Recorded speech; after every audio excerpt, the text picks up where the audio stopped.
ctypes, view c_char_p field of return struct.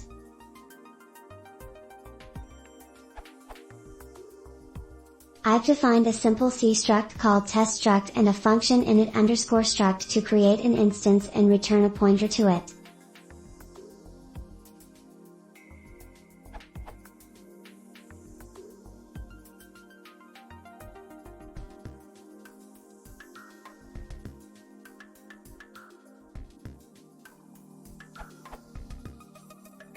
I compile the C code into a .so file using GCC.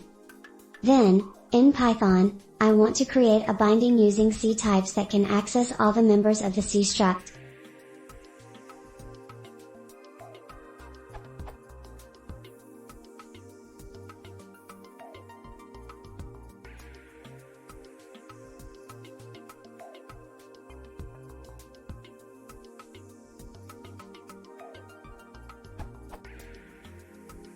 The integer members of the struct, x and y, print out fine, but I can't figure out how to print the string that message points to. Instead of the expected hello world, I end up seeing a byte string !x01. My hunch from other reading is that I'm truncating the true, longer string and only showing the first byte.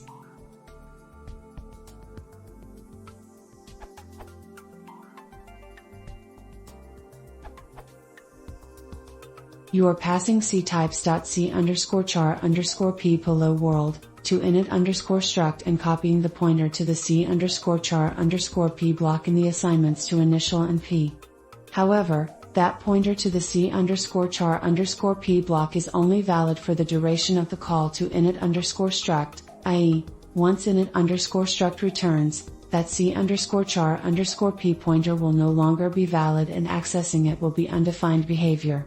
In other words, the copy of that pointer you took in misstruct.message is dangling and should never be accessed outside init_struct.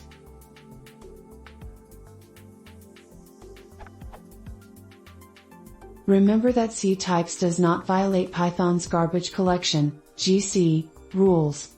In this line misstruct equals _init_struct1, for ctypes.c_char_p hello world, ctypes will allocate some c_char_p object, copy in the string below world, null terminated, and pass the raw pointer to that memory to the C side. Then the C side runs and your code takes a copy of that pointer. When the C side returns, ctypes releases its reference to the c_char_p object. Python's GC then finds that the c_char_p is no longer referenced and so it gets garbage collected.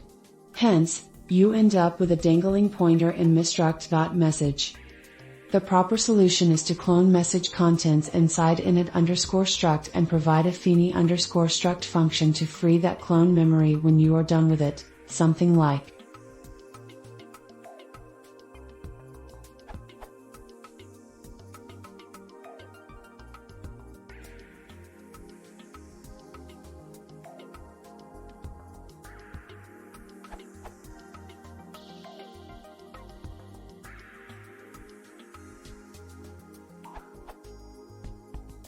then the Python side.